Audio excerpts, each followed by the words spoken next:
자, 지난 시간까지는 힘이 물체에 작용해서 물체를 가속시키는 뉴턴의 제2법칙 그리고 그에 관련된 예제들을 쭉 이야기를 했습니다. 오늘은 이 일과 에너지에 대해서 이야기를 하도록 합니다. 힘은 벡터죠. 벡터량인데 반해서 일과 에너지는 스케일러량입니다. 그래서 에너지라는 것은 일을 할 수 있는 능력이고요. 그래서 일과 에너지는 같은 단위를 가지고 있습니다. 자, 일이라는 것은 어떤 물체에 일을 한다는 것은 그 물체에 힘을 주어서 물체를 한 곳에서 다른 곳으로 이동시키는 것이거든요. 그것이 바로 일입니다. 자, 그래서 이 그림과 같이 어떤 물체가 있으면은 그 물체에 힘 F를 주어서 그 물체를 S만큼 이동을 시킨다고 합니다. 앞에서 우리가 벡터 할 때, 벡터의 스켈라 곱 할 때 일에 대해서 이야기를 했습니다만은, 이러한 힘이 주어졌을 때, 이 힘을 운동 방향의 수평한 힘과 운동 방향의 수직한 힘으로 나눌 수가 있죠. 그런데, 보다시피, 이 운동 방향의 수직한 힘은 이 물체를 이곳에서 이까지 이동시키는데 도움이 전혀 되지 않았습니다.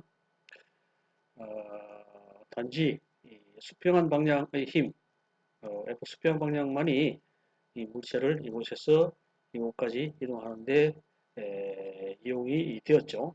자, 그래서 우리가 일을 하는 것은 이 힘 F 벡터와 그리고 이 변이 벡터 S 사이의 이 스케일러 프로덕트고 이것은 결과적으로 수평한 힘에다가 이동한 거리를 구한 것 같다 하는 것을 알 수가 있죠. 그래서 F 수평한 힘이 F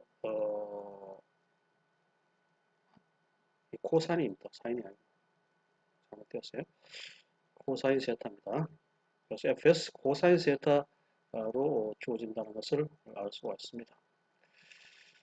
그리고 일의 단위는 F가 뉴턴이죠. 뉴턴 단위고 힘의 단위니까 뉴턴이고 S는 이동 거리니까 미터죠. 그래서 뉴턴 미터가 일의 단위인데 이걸 갖다가 줄로 표현합니다. 자, 그래서 1주라 강선, 1뉴턴의 힘으로 물체를 1m 이동시키는데 그때 한 일을 우리가 1주라고 정의를 합니다.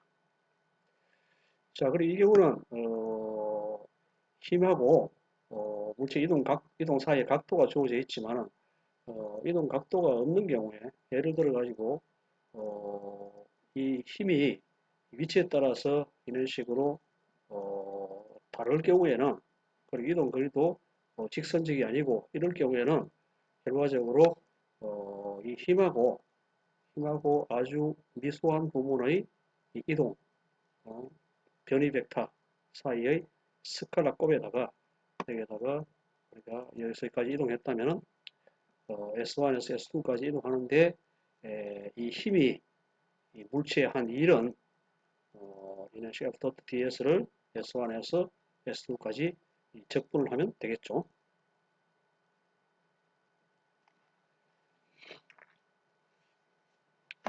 자, 예를 한번 봅시다.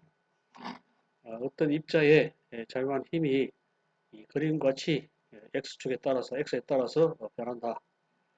입자가 X 이퀄 0에서 X 이퀄 6까지 움직이는 동안에 이 힘이 한 2를 구하라. 그렇죠? 자, 그러면은 사실 힘은 이 힘이 여기서까지는 일정하게 작용하고 여기서까지는 이런 식으로 힘이 위치에 따라서 이런 식으로 다른 그런 힘을 보이는데요. 결국 그 힘에다가 이동 거리를 구한다 하는 것은 결과적으로 면적이죠. 밑에 면적을 구하는 것이니까 결과적으로 이 경우에는 여기까지 동안 힘은 20주를 일을 했고, 그리고 여기까지에서 여기까지는 면적이 5조, 그래서 5주를 일을 했어요. 전체적으로 25주의 일을 했다는 것을 알 수가 있습니다. 자, 다음에 에너지에 대해서 이야기할 겁니다. 앞에서 이야기했다시피 에너지는 일을 할 수 있는 능력이에요. 그래서 그 에너지가 결국 일을 하게 되는 거죠. 자, 그래서 우선 이 운동 에너지가 어떻게 정의되는지를 한번 보도록 하겠습니다. 자, 뉴턴의 제곱칙이 이거죠.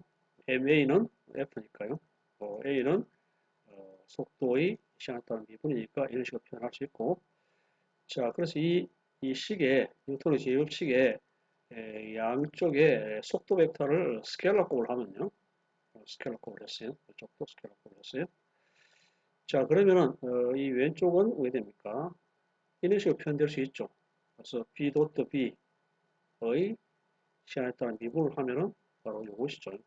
그래서 앞에 나오고 반비을 하고 또 이거 나도 어떻게 뭐 똑같은 게 나오니까 결과적으로 이런 식으로 표현되고. 자, 그 다음에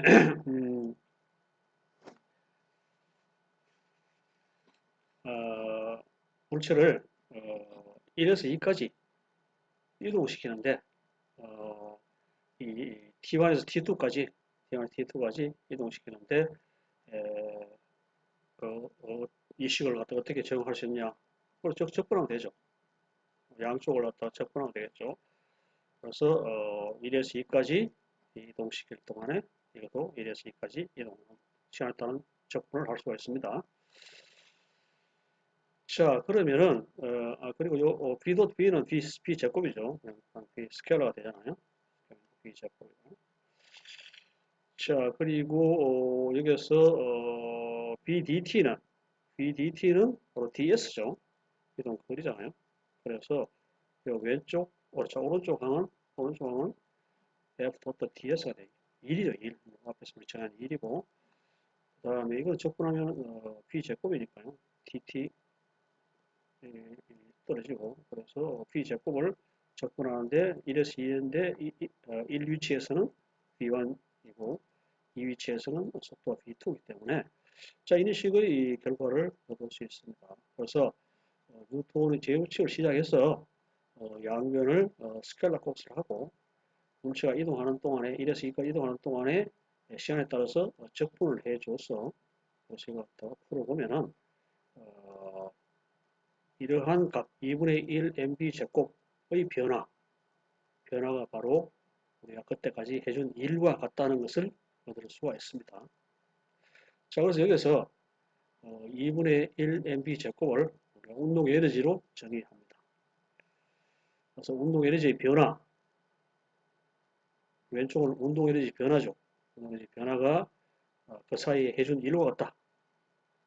그게 바로 1 에너지 정리예요.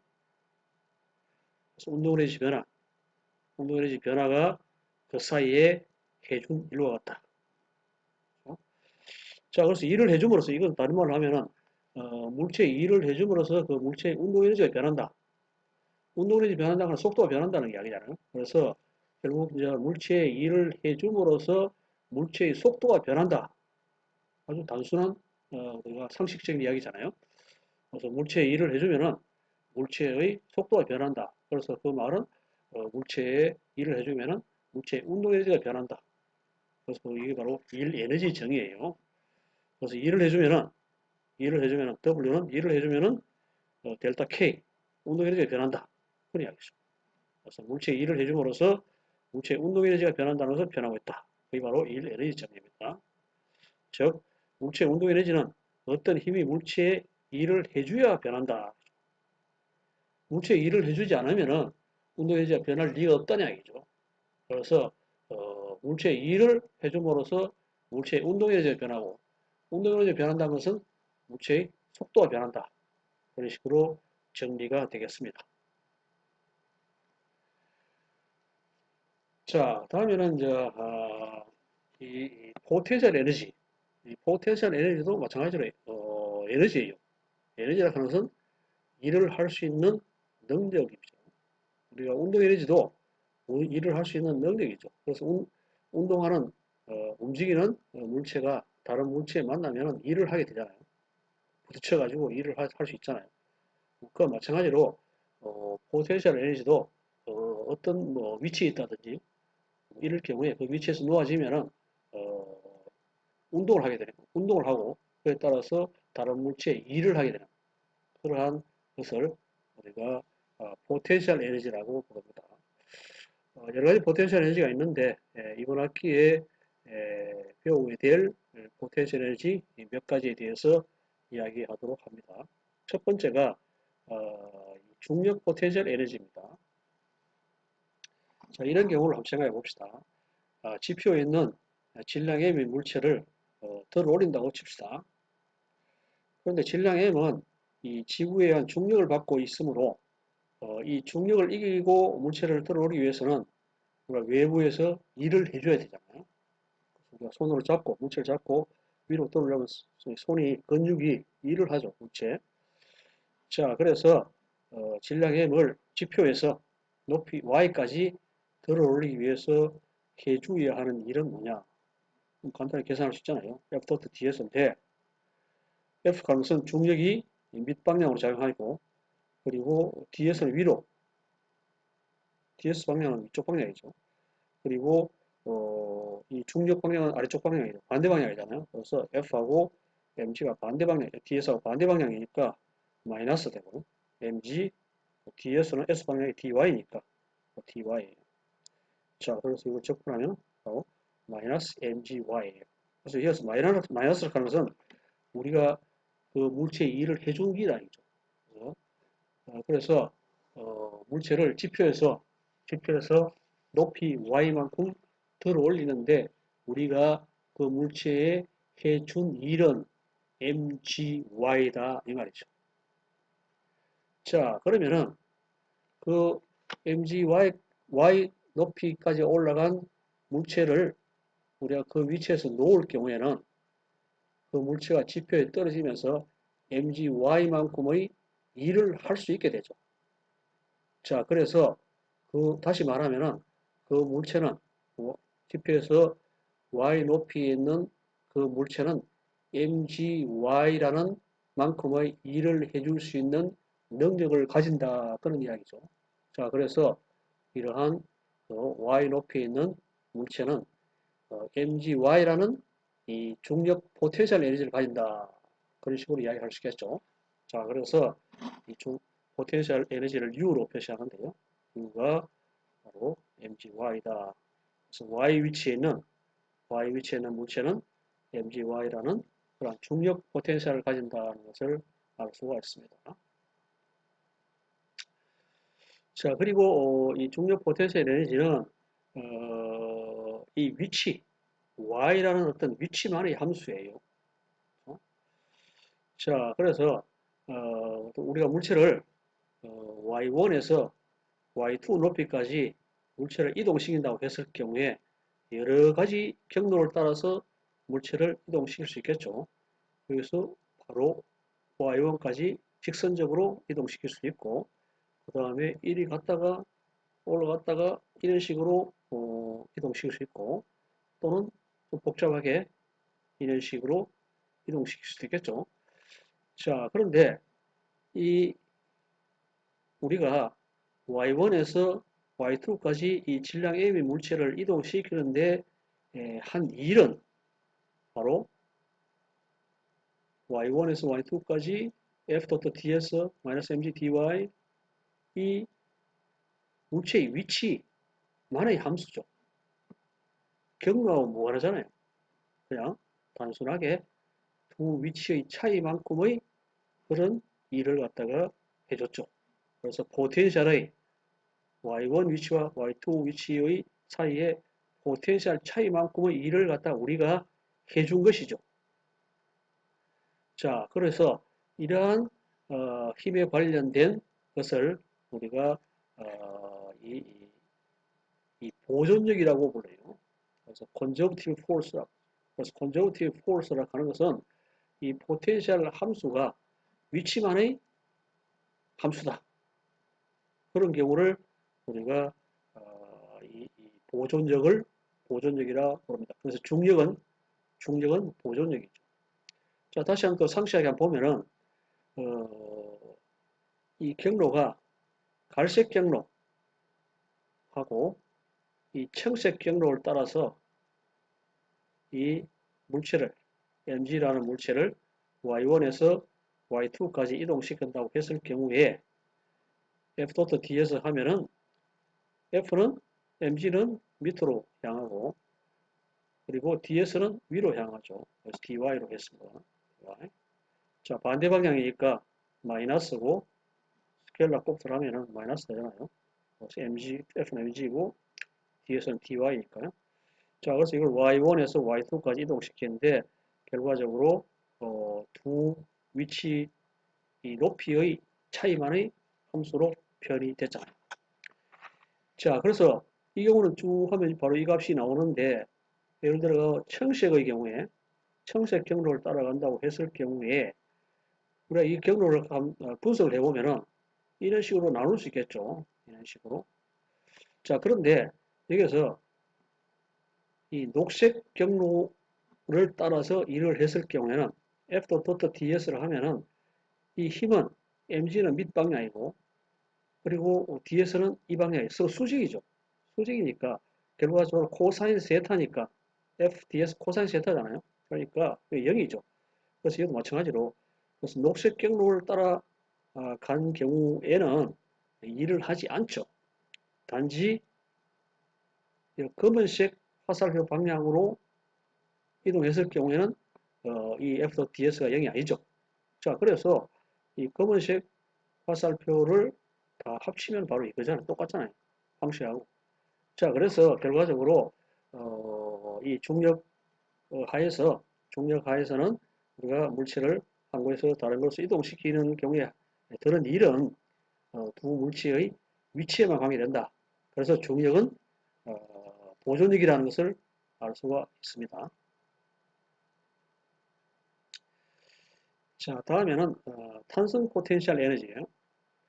탄성 포텐셜 에너지는 이 스프링에 관계됩니다. 자, 스프링을 갖다가 우리 X만큼 느리거나 줄이기 위해서는 외부에서 이 복원력을 이겨서 일을 해줘야 되죠. 스프링을 갖다가 수축시키거나 또는 이런 식으로 느리거나 할 때는 이것이 스프링에는 복원력이 작용하잖아요. 그래서 복원력을 이겨서 우리가 그 스프링에 일을 해줘야지 이 그 스프링을 줄이거나 늘릴 수 있다는 것을 우리가 쉽게 알 수가 있습니다. 자, 그래서 이 경우도 스프링을 0에서부터 X만큼 늘렸다 또는 줄였다 했을 경우에 한 1은 F.ds고 그런데 F는 뭡니까? 스프링의 복원력이죠. 그래서 줄이는 방향이 반대 방향으로 작용하니까 마이너스 kx고 dx 적분하면 2분의 1 kx 제곱이고 마이너스 값은 우리가 일을 해준 것이죠. 자, 그래서 이 줄이거나 늘어나는 스프링을 놓으면은 그 스프링이 원래 상태로 돌아가면서 일을 하게 되죠. 어느 정도 일을 하냐? 우리가 해준 만큼의 이 스프링을 줄이거나 늘리는데 해준 만큼의 일이 그 에너지가 저장되고 그걸 놓으면은 그만큼의 에너지가 결과적으로 외부에 일을 하게 되잖아요. 그래서 그것을 갖다 우리가 탄성 포텐셜 에너지라고 한다. 그래서 X만큼 줄이거나 늘었을 경우에 그 스프링은 2분의 1 kx 제곱만큼의 탄성 포텐셜 에너지를 가진다. 그런 식으로 이야기를 할 수가 있겠죠. 자, 이 스프링 관계에 대해서 예제를 책에 있는 예제를 한번 봅시다. 자, 스프링 상수를 구하는 그런 방법입니다. 스프링을 이런 식으로 매달아가지고 그냥 두고 그 다음에 이 스프링에다가 질량 M인 물체를 갖다가 매답니다.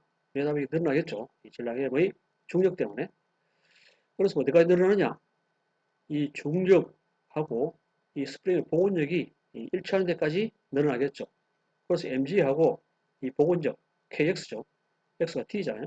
kd가 늘어난 만큼의 이 두 힘이 균형을 이루는 데까지 늘어난다는 것을 알 수가 있습니다. 그래서 여기서 D는 우리가 측정했는 것이고, 그래서 K를 구하는 거니까 K는 D분의 mg로 구할 수가 있죠. 자, 그리고 길이가 늘어난 동안 스프링이 한 일은 뭐냐? 바로 2분의 1 kx 제곱이죠. 그래서 2분의 1 kd 제곱이니까 이런 식으로 구할 수가 있습니다. 자, 다음에는 만류인력 포텐셜 에너지요. 자, 만류인력 포텐셜 에너지는 뭐 행성과 행성 사이의 이 중력 또는 뭐 우리 지구와 태양 사이의 이 중력, 지구와 달 사이의 중력 이런 물론 이제 지구상에 있는 두 물체 사이에도 만류인력이 존재합니다만 그 값이 워낙 적기 때문에 그 경우는 크게 우리가 그 힘을 다른 힘에 비해서 무시할 수 있죠. 그리고 단지 이제 지표상에 있는 물체는 지구에 의한 만류인력, 중력을 받는다. 뭐 그런 식으로 우리가 배웠죠. 자, 그래서 이 만류인력에 관련된 포텐셜 에너지가 만류인력 포텐셜 에너지입니다. 자, 이 힘이 우리가 무한대에서 볼까요? 무한대에서 아주 무한대로 떨어진 그러한 두 물체 사이에는 서로 힘이 작용하지 않잖아요. 0이잖아요. 그렇죠? 자, 그래서 기준점을 갖다 우리가 무한대로 잡았을 경우에 이 무한대에서부터 두 물체가 R 떨어진 위치까지 이동시키는 들은 일은 이런 식으로 구할 수 있겠죠. 그래서 적분하면 이것이 나옵니다. 자, 만류일은 인력이니까 일을 했죠. 그러니까 우리가 일을 해줄 필요가 없잖아요. 그래서 플러스가 된 겁니다. 만류인력은 인력이가 두 물체가 가만히 둬도 그 인력 때문에 그렇죠. 인력에 의해서 서로 가까이 가니까 결과적으로 우리가 외부에서 일을 해줄 필요는 없다. 그래서 이제 이게 플러스 됐죠. 앞에는 좀 더 우리가 일을 해줘야 지금 마이너스였는데 자, 그에 따라서 만류인력 포텐셜은 마이너스입니다. R분의 GM1, M2. 자, 이와 같이 이제 우리가 이번 학기에 역학 부분에서 다루어지는 이 포텐셜 에너지는 이 중력 포텐셜 에너지하고 스프링에 관계된 탄성 포텐셜 에너지, 만류인력 포텐셜 에너지 대충 이 세 가지 뿐입니다. 나중에 2학기에 가면은 뭐 전기 포텐셜 에너지 하고 여러 가지가 나오겠습니다만 역학 부분에서는 이 세 가지가 주로 다루어집니다. 자, 다음에는 에너지 보존칙. 에너지 보존칙은 에너지가 어디서 나오지는 않는다는 이야기죠. 에너지는 보존된다.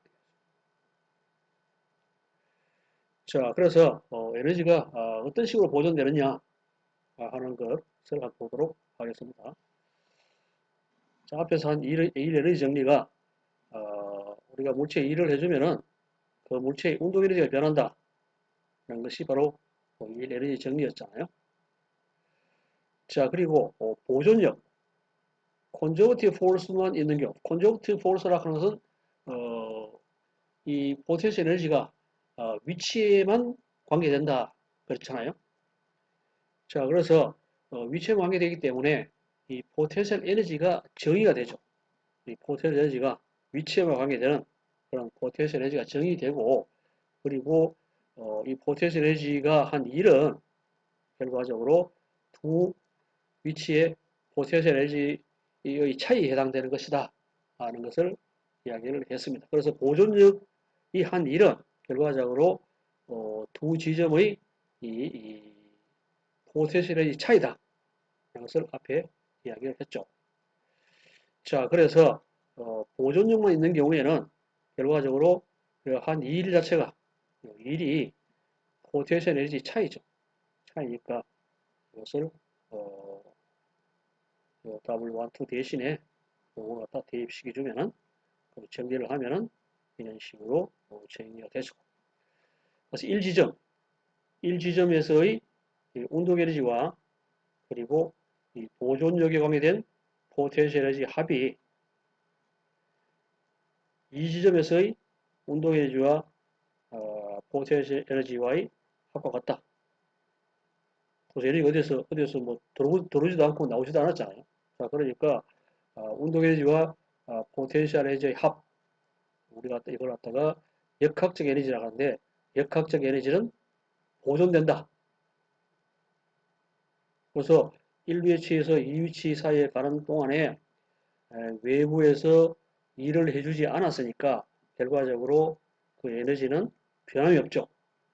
그래서 1지점에서의 운동 에너지와 포텐셜 에너지 합과 2지점에서의 운동 에너지와 포텐셜 에너지 합은 같다. 이것으로 우리가 에너지 보존칙을 설명을 합니다.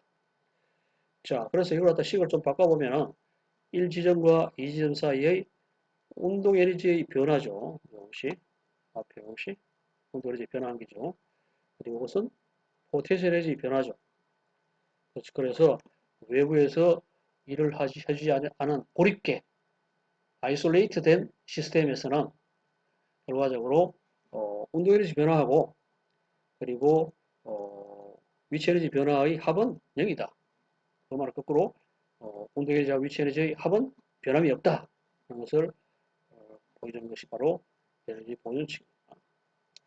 자, 그런데 보존력만 있는 것이 아니고 비보존력도 있다 이거죠. 자, 비보존력의 대표적인 것이 바로 마찰력이에요. 그래서 주로 이 역학 부분에서 다루는 비보존력은 마찰력입니다. 마찰력은 비보존력이에요. 비보존력이라고 하는 것은 앞에서 했다시피 어떤 1위치에서 2위치로 가는 동안에 우리가 한 일은 경로에 무관하다 그랬잖아요. 그래서 높이 y1에서 y2로 물체를 이동시키는데 우리가 여러 경로를 타고 가더라도 우리가 해준 일은 경로에 무관하지 않고 똑같다. 거기 이제 보존력이죠. 중력이 보존력이잖아요. 중력 하에서 물체를 y1 위치에서 y2까지 이동시키는데 우리 경로에 관계없이 해준 일은 mg y1 빼기 mg y2잖아요. 그렇죠? 자, 그런데 마찰력은 한번 봅시다. A에서 B까지 이런 경로를 따라 이동시킬 때 한 일하고 이 점선을 따라서 이동한 동안에 한 일은 다르잖아요. 그러니까 마찰력에다가 이동 거리를 꼽은 것인데 이동 거리가 다르잖아요. 이게 훨씬 마찰력이 한 일이 많죠. 자, 그래서 마찰력은 경로에 따라서 다르기 때문에 결과적으로 비보존력입니다. 자, 비보존이기 때문에 어떤 위치에 포텐셜 에너지를 정의할 수는 없죠. 자, 그래서 비보존력이 있는 경우에는 어떠냐? 그래서 우리가 일이 이 C 보존력이고 NC는 비보존력인데 보존력인 한 일과 비보존력이 한 일의 합이죠. 그런데 보존력의 경우에는 포텐셜의 차이로 우리가 정의를 할 수 있잖아요. 포텐셜이 각 위치에 포텐셜이 정의되기 때문에 1위치의 포텐셜하고 2위치의 포텐셜 차이만큼의 일을 했기 때문에 이런 식으로 포텐셜로 표현을 할 수 있고 그리고 비보존력은 포텐셜이 정의되지 않기 때문에 그냥 이런 일로 표현을 하겠습니다. 자, 그러면 이 에너지 정리해서 운동 에너지의 차이가 한 1로 왔다. 일이 보존력이 한 1과 비보존력 한 1이 두 개 다 있죠. 이걸 다 대입시켜 주면은 이런 식으로 되죠. 자, 이걸 갖다가 정리를 하면은 운동 에너지 차죠. 운동 에너지 차고 이것은 바로 포텐셜 에너지의 차이죠. 차이가 비보존력이 한 1로 갔다. 자, 이런 식으로 우리가 정리가 되겠습니다. 그래서 앞에 보다시피 이것은 0인데 이것은 비보존력 한 1로 정의가 됩니다. 자, 그래서 이 책에 교재에 정의한 대로 보면요. 이 고립계라는 것은 이 고립된 계, 그래서 그 계에 우리가 외부에서 일을 해주지 않았다는 얘기죠. 일을 해주지 않은 경우에는 그 경우에 이제 마찰력이라는 비보존력이 작용할 때 이 온도의 차와 그리고 위치의 차는 마찰력이 한 1과 같다.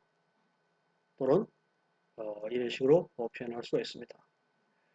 자, 그런데 비고립계에서는 외부에서 한 일이 있다는 얘기죠. 그래서 어떤 외력에 의해서 일을 해준 게 있다 치면은 이것이 플러스 된다는 것이죠. 그 차이입니다.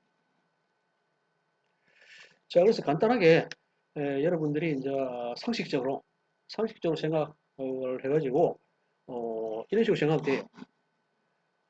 어떤 위치 I는 처음 상태고 F는 나중 상태예요. Initial 또 Final. 그래서 처음 상태와 나중 상태라고 했을 경우에 이 I 상태에서 F 상태로 이동을 했다. 그 사이에 마찰력이 작용했다. 그리고 또한 이 사이에 외부력이 일을 했다. 이럴 경우에 에너지 관점에서 봤을 때 처음에 EI였죠. 그렇죠? EI라는 에너지를 가지고 있었는데 마찰력이 일을 해가지고 에너지가 빠져나갔죠. 빠져나가지고 그래서 EI에서 WF가 EF 나중 상태 에너지가 되는데 문제는 외부에서 일을 해줬잖아요. 그러니까 더하면 되죠. 그래서 요 그림을 생각하면서 문제를 풀면은 아주 문제들이 쉽게 풀립니다. 그래서 처음 상태의 에너지에서 나중 상태의 에너지로 가는데 그 사이에 마찰력이 일을 하면은 이 처음 상태 에너지에서 마찰력이 한 일을 뺀 것이 나중 상태의 에너지가 되는데 그 사이에 외부에서 일을 해줬기 때문에 그 해준 만큼이 더해주면 된다. 그래서 이 그림을 잘 기억해 두기 바랍니다. 자, 그러면 다음부터는 이 에너지 관련된 또 일에 관계된 그리고 에너지 관계된 그리고 에너지 보존치에 관계된 그러한 문제들에 대해서 쭉 알아보도록 하겠습니다. 그래서 이 문제들을 통해서 아하 에너지가 어떤 식으로 적용되는지 그래서 에너지 보존축이 어떤 식으로 우리가 실제 목표에 적용하는지에 대해서 이해를 하기 바랍니다. 자, 유클한 물체가 정지해 있다가 처음은 정지 상태였어요. 12N의 힘이 일정하게 작용해서 마찰이 없는 수평을 따라가지고 3m 이동했다. 그때 속력이 뭐냐? 네, 여기 처음 상태죠. 여기 처음 상태고 여기 나중 상태죠. 그렇죠? 그래서 에너지 보존칙은 처음 상태의 에너지가 나중 상태의 에너지가 같다. 그런데 그 사이에 외부에서 일을 해줬잖아요. 그렇죠? 자, 그래서 결과적으로 이 문제에서 중력 포텐셜이 같잖아요. 같은 위치에 있기 때문에. 이 부분에서 처음 시작할 때는 운동 에너지가 0이었죠. 이거는 뭡니까? 운동 에너지가 2분의 1 mv 제곱이죠. mvvf 제곱이죠. 자, 그래서 이 외부에서 해준 일이 뭡니까? F에다가 델타 X죠. 델타 X죠. 그래서 외부에서 해준 일이 모두 다 운동 에너지가 되겠잖아요. 0에서부터 2분의 1 b 제곱이 되기 때문에 뭐 이거죠. 딴 거 없잖아요. 그래서 외부에서 해준 일 때문에 운동 에너지가 0에서부터 2분의 1 mv 제곱이 됐다. 이것을 이제 속도를 갖다 구하면 되겠죠.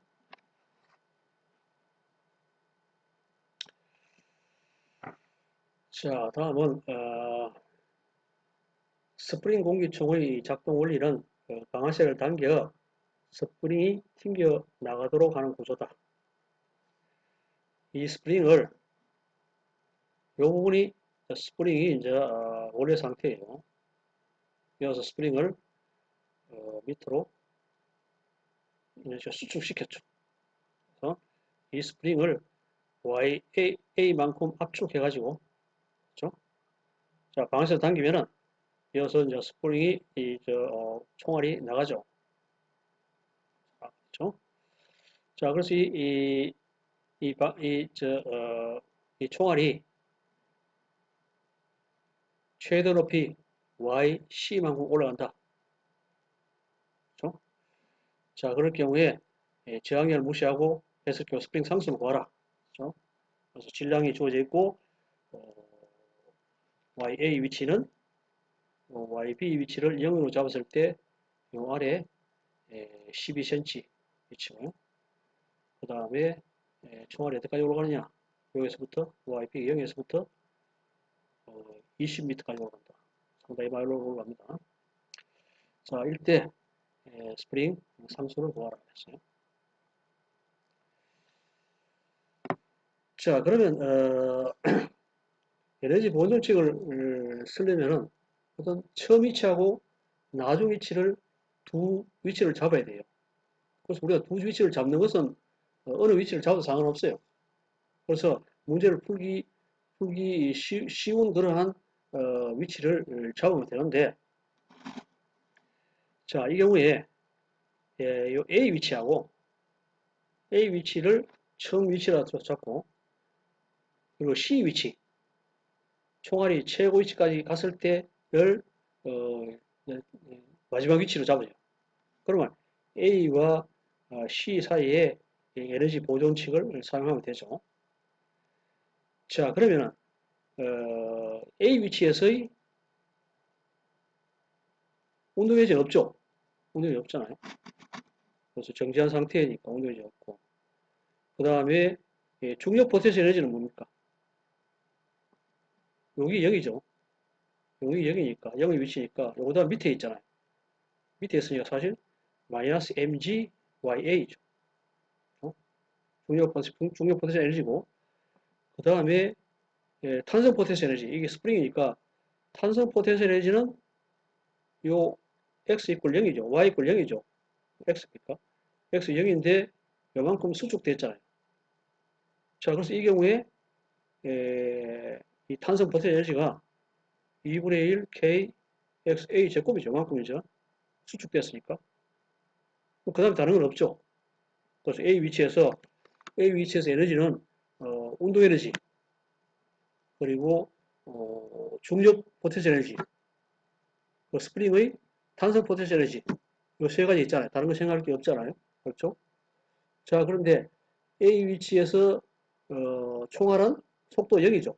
전기 상태는 0이고, 그리고 운동 에너지는 없고, 그리고 중력 포텐셜 에너지는 YB를 기준으로 잡았기 때문에 요 밑에니까 마이너스 MGYA이고, 그 스프링이 수축됐기 때문에 2분의 1 KXA 제곱이에요. 이것이 A 위치에서의 총 에너지예요. 자, C 위치는 최대까지 높이 올라왔어요. 이 위치에서 에너지는 총알의 운동 에너지, 운동이 없잖아요. 정지 상태니까 최대로 올라왔으니까 정지 상태죠. 그렇죠? 그 다음에 총알의 중력 포텐셜 에너지. 자, 여기서부터 YC까지 올라갔다 했으니까 여기 기준점이잖아요. YB에서부터 20m까지 올라갔다 했으니까 MGYC죠. 자, 탄성 포텐셜 에너지 없잖아요. 이게 총알이 수축되다 놓으면은 저기서 요 경우는 원래 상태로 돌아왔죠. 스프링은. 그러니까 탄성 포텐셜 에너지가 없죠.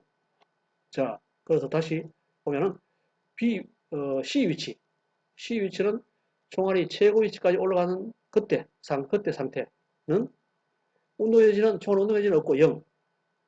그리고 중력 포텐셜 에너지는 MGYC. 스프링은 원래 돌아왔으니까 탄성 포텐셜은 0이고. 자, 그래서 MGYC밖에 없어요. 됐죠? 다 아는 값이잖아요. 그래서 K를 볼 수 있죠. 다음에 총알이 B 위치를 통과할 때의 총알의 속도를 구하라. 속력을 구하라. 자, 이 경우는 A와 B 사이에 에너지 보존식을 성화돼요. 자, A 있을 때 뭡니까? A는 금방 이야기했잖아요. 마이너스 MGYA 더하기 2분의 KA 제곱이죠. 자, B 위치는 뭡니까? B 위치에서는 총알의 속도가 있으니까 운동에너지 있고 2분의 1 mv b 제곱이고, 그리고 총알의 위치 에너지는 이걸 갖다가 0으로 잡았으니까, 기준을 잡았으니까 중력 포텐셜을 얻고, 스프링도 원래대로 돌아왔죠. 그 스프링 탄소 포텐셜을 얻고, 그래서 운동 에너지밖에 없어요. 자, 그래서 여기서부터 속도를 구할 수가 있습니다.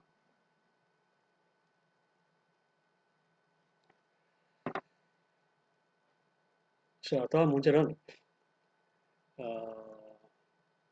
평면에서 정지하고 있는 6kg의 물체를 V가 일정한 12N의 힘 F로 수평 방향으로 오른쪽으로 당긴다. 물체가 접촉한 표면의 운동 마찰 계수가 0.5일 때 3m 이동된 후 물체의 속력을 구하라. 자, 그러면은 에너지 보존축을 갖다가 쓸 경우에 모래 상태는 뭐예요? 모래 상태는 요 위치죠. 정지했죠. 물체가 정지하고 있잖아요. 그 다음에 나중 상태는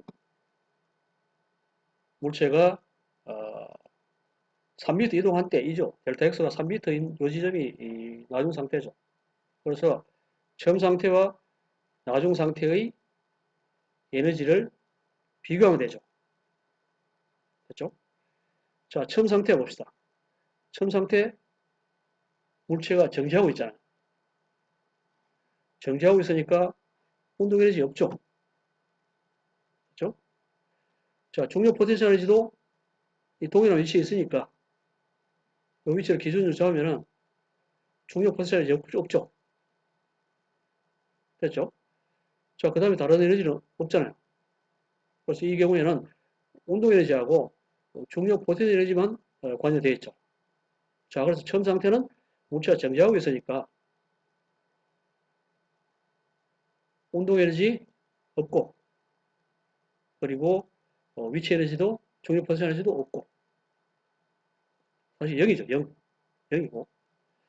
자, 그 다음에 요 위치에서 뭡니까? 요 위치에서는 운동 에너지밖에 없죠.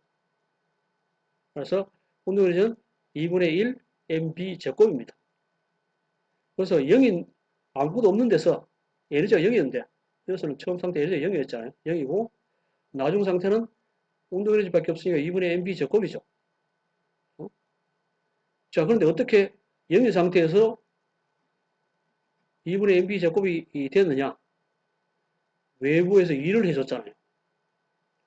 일을 어느 정도 했었습니까? FT, 델타 X, T라 했습니다. FT만큼 일을 해줬잖아요. 요거 때문에, FT라는 일을 해줬기 때문에 이 물체의 운동 에너지가 생긴 거예요. 근데 문제는 또 뭐냐? 6가지가 이동하는 동안에 마찰력이 또 작용했잖아요. 그래서 마찰력에 의해서 에너지가 소비됐죠. 외부에서 우리가 FT라는 일을 해줬는데, 이 이동하면서 마찰력으로 외부에서 에너지가 빠져나갔잖아요. 그래서 마찰력에다가 이동거리 꼽아준 만큼 빠져나가가지고 그것이 나중 상태의 운동 에너지가 되었잖아요. 자, 그래서 이 식이 성립됩니다. 자, 교재대로 하려고 하면은 마찬가지예요.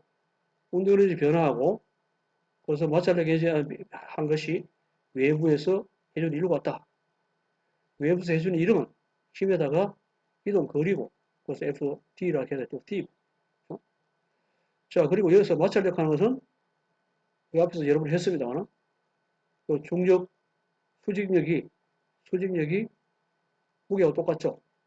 수직력이 무게하고 똑같고, 그래서 마찰력 하는 것은 UKN이고, 그래서 UKMG이고, 그렇잖아요. 자, 그래서 마찰력 하는 것이 UKMG니까 여기 대입식이 주고, 자, D도 알고 3m 이동했으니까 F도 12N니까 알고, 질량 6kg는 알고, 속도가 알 수 있겠죠. 속도가 보이십니다. 자, 다음에는 힘 F가 이런 식으로 수평 방향이 아니고 그냥 각도를 가지고 작용이 됐다. 그래서 마찬가지 3m로 이동한다. 이때 물체의 최대 속량, 이 위치에서 최대 속도가 되도록 하기 위해서는 이 각도를 어떤 식으로 몇 도 해야 되느냐, 그걸 물었잖아요. 그 식은 똑같아요. 에너지 보존칙에 관한 식은 똑같은 게요. 뭐 다른 차이가 없잖아요. 그래서 힘이 일을 해줬고, 그런데 마찰력이 작용하여 일이 빠져나갔고, 그것이 운동에너지 됐고, 똑같은데, 문제 F가 뭡니까? F가 이 수평한 힘이죠. 그래서 F에다가 코사인 세타겠죠. F 코사인 세타 잡아야죠 되고. 그 마찰력도 수직력이 다르죠. 수직이 다르잖아요. 여기서는 N이 mg인데 이건 아니잖아요. 왜냐면 이제 힘이 있잖아요. 또 위로 작용하는 힘이 있기 때문에. 그래서 고차임이 있을 뿐이지 에너지 보존칙의 식은 동일하다는 것을 알 수가 있습니다. 자, 힘 대신에 F 대신에 F 코사인 세타고 FK가 이 경우는 이 수직력이 다르잖아요. 수직력이 뭐예요? mg에다가 요 위쪽 방향이 F 사인 세타만 빼줘야 돼요. 그래서 수직력이 mg 빼기 F 사인 세타고 자, 그리고 마찰력은 6KN이니까. 그래서 6K에다가 mg 빼기 F 사인 세타. 그래서 K가, 온도 에너지가 이 식으로 적이 되잖아요. 자, 세타를 갖다가 이 온도 에너지가 최대로 되기 위해서, 속도가 최대된다 하면서 온도 에너지 최대되는 기죠. 그래서 세타에 대해서 온도 에너지를 미분해가지고 0이 되는 그때의 세타가 온도 에너지를 최대로 만드는 그런 각도죠. 그 각도 구할 수 있잖아요.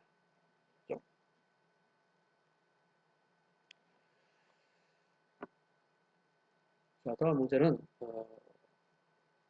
질량이 1.6kg인 물체가 스프링 상수 1000Nm/m인 수평 방향의 용수철에 연결되어 있다. 이런 식으로 연결되어 있어요. 스프링을 2cm 압축했다. 이죠. 압축했습니다. 압축한 한 후에 정지 상태에서 놓는다. 이죠. 자, 첫 번째 표면에 마찰력이 없을 경우 물체가 평 상태를 통과할 때 속력을 구하라. 자, 그러면 어느 위치가 처음 위치고 어느 위치가 나중 위치로 에너지 보존칙을 사용하면 되겠습니까? 이 위치를 처음 위치로 잡고 이 위치를 나중 위치로 잡으면 되겠죠. 요 위치에서 속도를 활약했으니까요. 그러니까 처음 위치에서 물체의 속도는 0이죠. 정지 상태에서 놓았다 했으니까. 자, 그래서 운동 에너지는 0이에요. 자, 중력 포텐시 에너지는 이 물체가 동일한 높이에서 이동하기 때문에 중력 포텐시 에너지는 이 위치를 0으로 잡으면 없죠. 0이죠. 자, 그 다음에 탄성 포텐시 에너지는 뭐입니까? 이게 압축되어 있잖아요. 그러니까 탄성 포텐시 에너지를 가지고 있죠. 자, 그래서 처음 상태 이 위치에서는 운동 에너지 없고 0, 중력 포텐시 에너지 없죠. 0, 탄성 포텐시 에너지 2분의 1 kx 제곱 요만 있죠. 자, 요 위치 봅시다. 나중 위치는 스프링은 완전히 원래 상태로 돌아갔죠. 그래서 스프링의 탄성 포텐시 에너지가 0, 중력 포텐시 에너지가 0, 운동 에너지 2분의 1 mv 제곱. 수익이 같잖아요. 자, 그래서 여기서 속도를 구할 수 있죠. 다음에 마찰력이 작용한다 이죠. 마찰력이 작용하면은 차이가 뭐예요? 2분의 1 kx 제곱. 요 에너지가 처음 위치에서 요 에너지밖에 없었잖아요. 탄성 포텐셜 에너지밖에 없었는데 이동을 했어요. 이동을 해가지고 요거 하면 운동 에너지가 되는데 2분의 1K MB 제곱이 되는데 요거 에너지가 전부 되는 게 아니고 전부 2분의 KX 제곱이 전부 2분의 MB 제곱이 되는 게 아니고 요 사이에 마찰력이 일을 해가지고 에너지가 달아나 버렸잖아요. 그렇죠? 자, 그래서 마찰력에 의한 에너지 손실만큼 마찰력에다가 이동 거리 그만큼의 에너지가 손실이 됐으니까 그만큼 읽은 것이 나중에 운동 에너지가 됐죠. 자, 그리고 이 FK는 마찰력은 4N이 작용했다 했으니까 D도 알고 다 알잖아요. 그래서 속도를 구할 수 있습니다. 그래서 나중 속도가 3.9, 0.39m/s인데 이거하고 마찰이 없을 때 0.50m/s보다 작잖아요. 그래서 마찰이 없을 때는 이 탄성 포텐셜 에너지가 모두 다 이 위치에서 운동 에너지가 되는데 마찰이 있을 때는 이 탄성 포텐셜 에너지 중에서 이 사이에 이동할 때 마찰이 한 1만큼 빠지고 그것이 운동 에너지 되기 때문에 이 속도보다는 0.50보다는 줄어든 0.39m/s가 됨을 볼 수가 있습니다.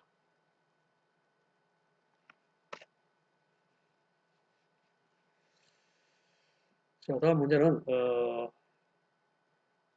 3kg인 물건을 담은 나무 상자가 경사면을 따라서 미끄러져 내려온다. 합니다. 자, 그림과 같이 경사면의 길이는 1m입니다. 여기까지 1m.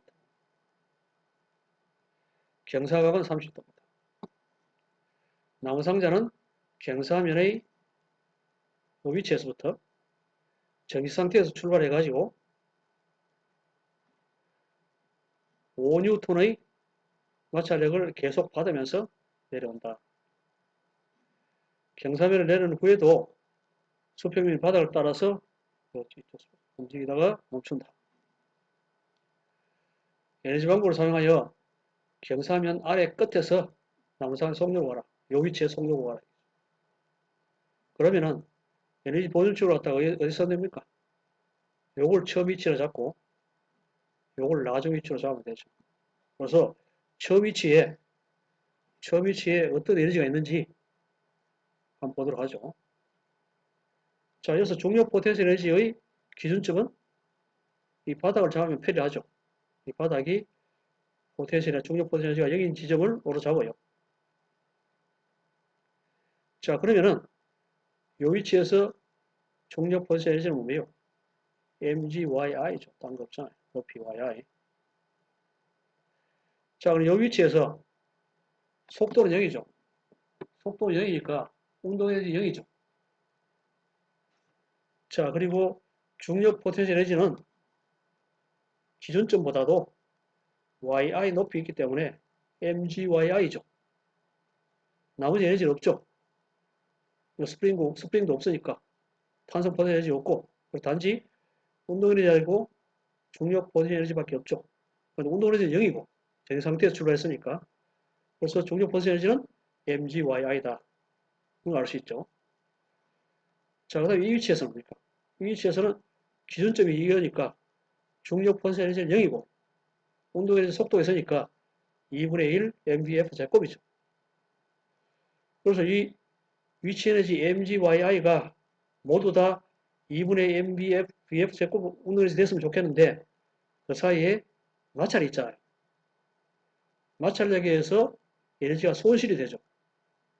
그래서 FK, D만큼의 마찰력이 한 2를 뺀 만큼이 결과적으로 운동 에너지가 된다는 것을 알 수 있죠. 자, 다시 한번 이 위치에서는 중력 포텐셜 에너지 mgyi밖에 없고 이 위치에서는 운동 에너지 2분의 mvf밖에 없는데 제곱밖에 없는데 이 사이 마찰력이 존재하므로 마찰력이 한 1만큼 뺀 것이 결과적으로 운동 에너지 된다는 것을 알 수 있습니다. 자, 그럼 여기서 bf를 구할 수 있겠죠. 자, 나무 상자가 경사면을 내린 후에도 이 수평면입니다. 이 수평면 바닥을 따라가지고 이동합니다. 자, 그런데 이 바닥의 이 마찰력이 5N입니다. 똑같죠? 5N인데요. 나무 상자는 어느 정도 이동하겠느냐? 그걸 물었어요. 자, 그럼 이 경우에도 어느 위치를 처음 위치 잡고 어느 위치를 마지막으로 잡는 게 유리하겠어요. 우리가 처음 위치를 여기서 잡을 수 있고 여기도 잡을 수 있잖아요. 그럼 마지막 위치는 상자가 멈추는 위치고. 자, 그래서 이제 두 가지가 가능한데 요거 잡는 게 편하냐? 여기를 잡는 게 편하냐? 사실 여기 잡는 게 편해요. 여기는 또 운동 에너지이기 때문에 계산하기 더 복잡하죠. 자, 그래서 이어 잡아가지고 처음 위치를 이어 잡고 나머지 나중 위치를 상자가 멈추는 위치로 잡으면 되죠. 그래서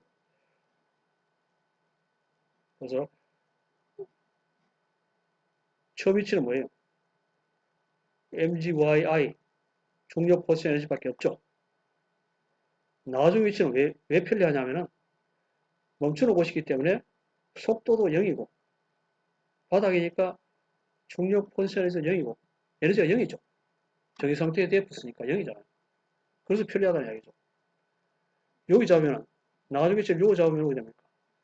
2분의 MB 제곱을 써야 되잖아요. 그러니까 귀찮죠. 그 값이 있어야 귀찮죠. 자, 그러니까 이 위치를 처음 위치 잡으면은 이 위치에서는 위치 에너지밖에 없고, 그렇죠? 나중 위치는 물체가 완전히 정지하고 있으니까 에너지가 없죠. 온도 에너지 없고 위치 에너지, 위치 중력 에너지 없고. 자, 그러니까 여기인데 그 사이에 마찰력이 작용하잖아요. 그 마찰력이 작용했기 때문에 결과적으로 에너지가 0이 되는 거예요. 원래 MGY 에너지 가지고 있었는데 이 마찰력이 계속 작용해가지고 에너지가 0이 되는 거예요. 근데 주의할 것은 뭡니까? 이 D가 총 이동 거리예요. 이 D가 아니고 요 하고 그럼 요또 가가지고 이동하잖아요. 자, 그래서 거리가 총 이동 거리입니다. 자, 그럼 쉽게 구할 수 있잖아요. 그래서 D 토탈이 2.94m다. 2.94m라 하는 것은 여기서부터 시작해가지고 이래 가가지고 멈추는 데까지 2.94m 이동했다는 거죠. 근데 1m를 문제는 뭐냐면 문제는 답을 아까 뭐 어떻게 하냐면 상자는 얼마만큼 이동하느냐 여기서부터 요 바닥에서부터 멈추는 데까지의 이동 거리를 물었어요. 2.94인데 전체 2.94인데 1m를 빼면 되죠. 그러면 1.94 여기서부터 1.94 이동하다가 멈춘다는 것을 알 수가 있습니다.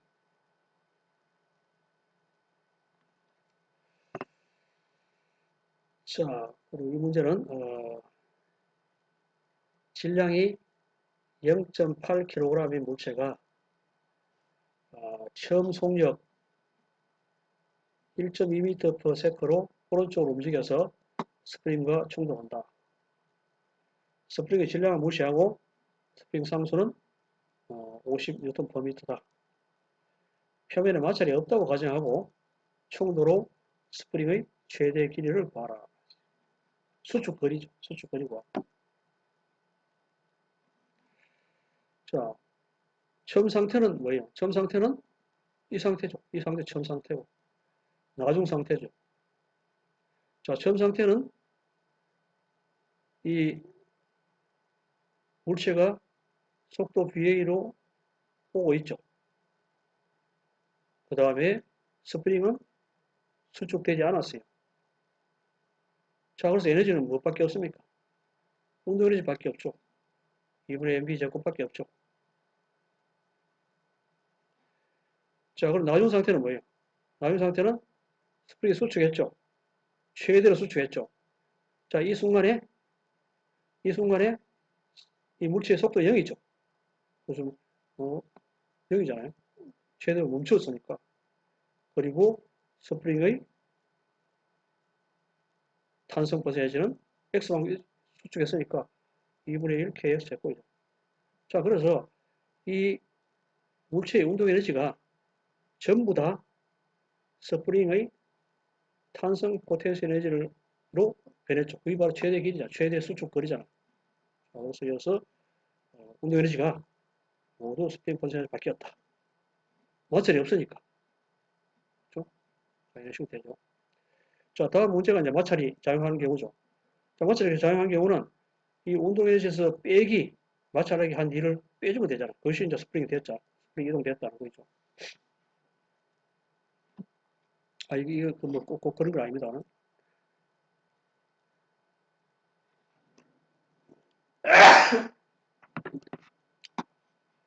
자, 마찰 계수 영점은 일정한 운동 마찰력이 작용한다고 가정하자. 그렇죠? 용철과 충돌하는 순간에 물체의 속력이 1.2m/s이면 용철의 최대 압축 길이 S는 얼마인가?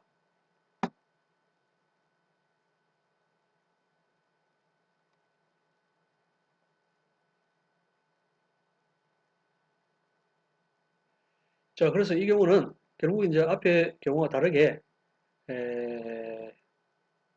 이 물체의 운동 에너지가 모두 다 스프링을 압축시킨 게 아니고 이동했을 때 중간에 마찰력이 있으므로 마찰력이 한 일만큼 뺀 것이 결국 스프링의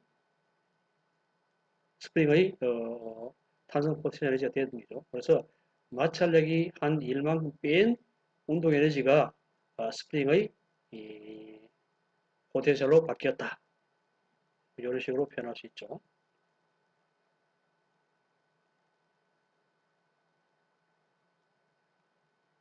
자, 그리고 마찰력은 수직력이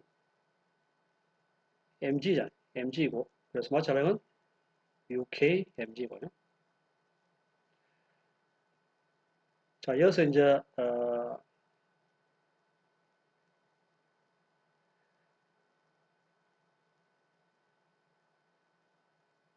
자, 충돌한 순간에 속력이 주어졌죠.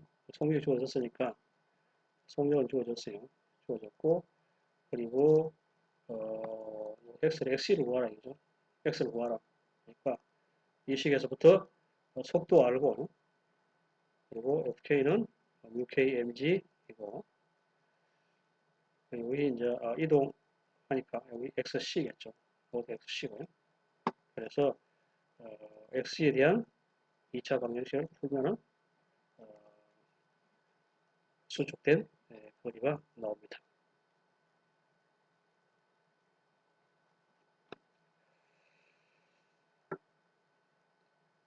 자, 두 물체가 가벼운 줄의 양끝에 연결되어 마찰이 없는 도로래에 연결되어 있다.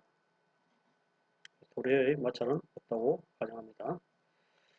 자, 수평면 위에 놓인 질량 M1인 물체는 스프링 상수가 K인 스프링에 연결되어 있다. 자, 스프링이 평형일 때 수축이 일어나지 않았죠. 수축도 일어나지 않고 늘어나지 않은 그 상태죠. 평 상태인데 평형일 때 물체 M1과 이 도로래에서 연결된 M2를 정지 상태에서 놓았다. 물체 M2가 정지하기 전까지 정지했다 이죠. 정지하기 전까지 이 H만큼 밑으로 떨어진다면은 M1과 수평면 사이의 마찰 계수를 봐라. 여기 H만큼 떨어지면은 스프링도 H만큼 늘어나겠죠. 자, 그러면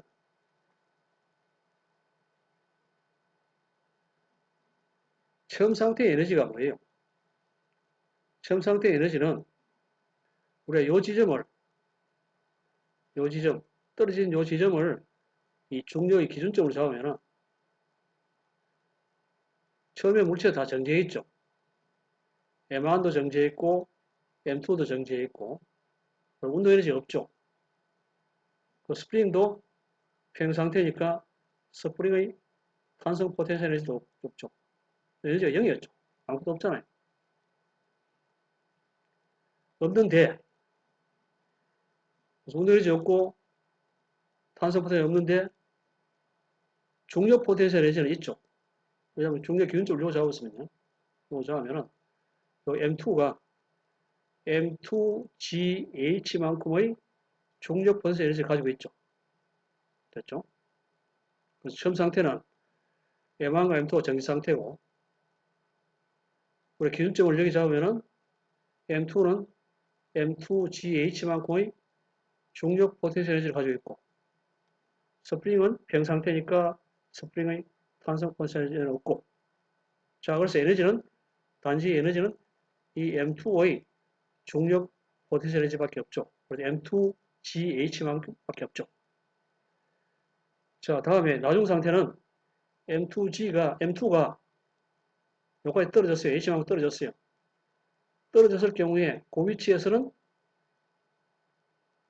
물체의 운동 에너지 없죠. 다 정지 상태니까. M2가 요 밑에 와가지고 정지했고, M1도 이동해가지고 정지했고, 그래서 운동 에너지는 없고, M2에 중력 포텐셜 에너지도 없고, M1도 중력 포텐셜 에너지 변함이 없고, M1도 없죠. 그 다음에 이것은 스프링은 늘어났죠. 늘어났으니까, 결과적으로 H만큼 늘어났으니까 2분의 1 KH 제곱만큼의 탄성 포텐셜 에너지를 가지죠.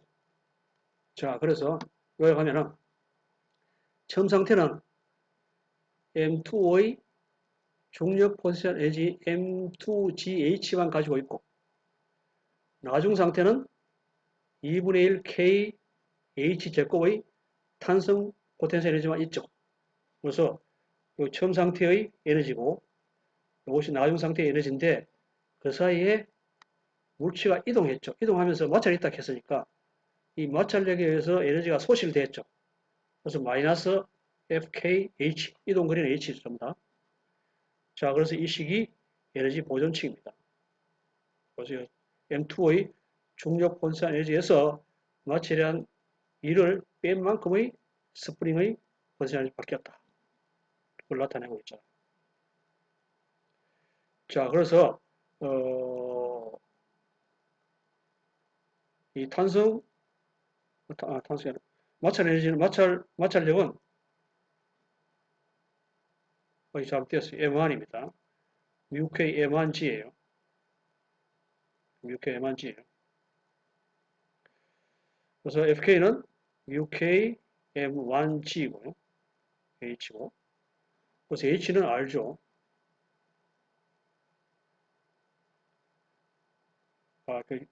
값은 주어지지 않았습니다. 식만 구하라 이거니까. 그래서 이 식에서 요 식이 바로 위에 요 식이 되고, 그래서 UK가 이런 식으로 표현이 됩니다.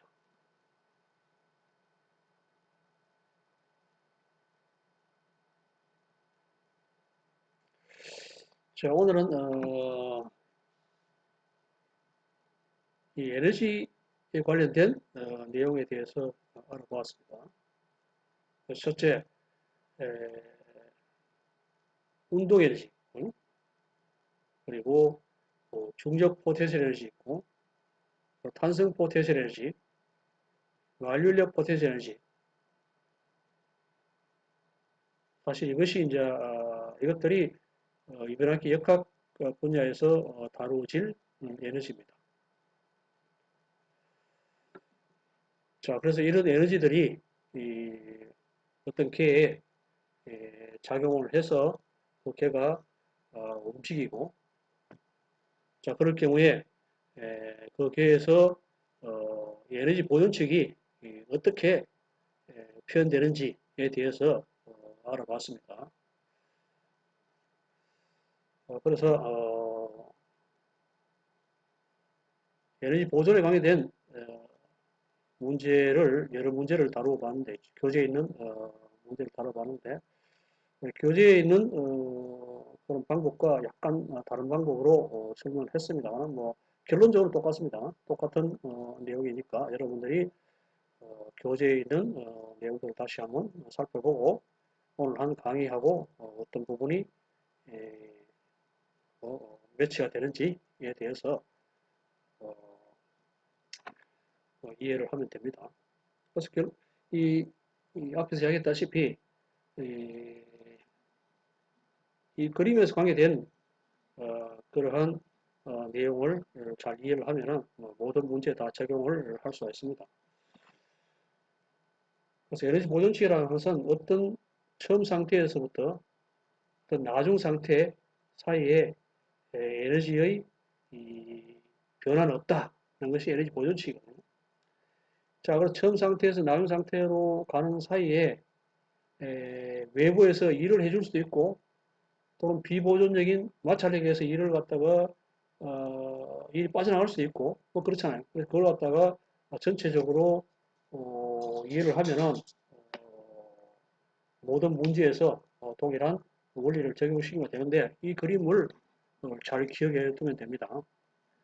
처음 상태의 에너지고 나중 상태의 에너지고 그리고 이 처음 상태에서 나중 상태로 가는 사이에 이 비보존적인 마찰력 이런 것들이 일을 해가지고 에너지가 소실되고 반면에 외부에서 일을 함으로써 에너지가 들어오고 이런 경우가 생기잖아요.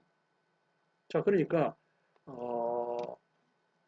이 완전히 고립된 게라 치면 비보존한 일도 없고 외부에 한 일도 없으면은 이 에너지가 이 I하고 이 F는 변함이 없겠죠. 똑같겠죠. 자, 그런데 I 상태에서 F 상태로 가는 사이에 비보존적 일을 하고 에너지가 빠져나갔고 그래서 이 I에서 에너지가 빠져나가고 그리고 외부에서 에너지가 들어오고 이럴 경우에는 결과적으로 이 I에서 시작해가지고 빠져나간 만큼 뺀 것이 EF가 되는데 이것이 또 외부에서 들어왔기 때문에 이걸 또 더한 만큼이 에너지가 된다는 것을 보여주고 있습니다. 그래서 이 그림을 잘 이해를 하고 그래서 문제를 해결하면은 에너지 본식을 이용해서 문제를 해결하면은 별다른 어려움이 없을 거라고 생각이 됩니다.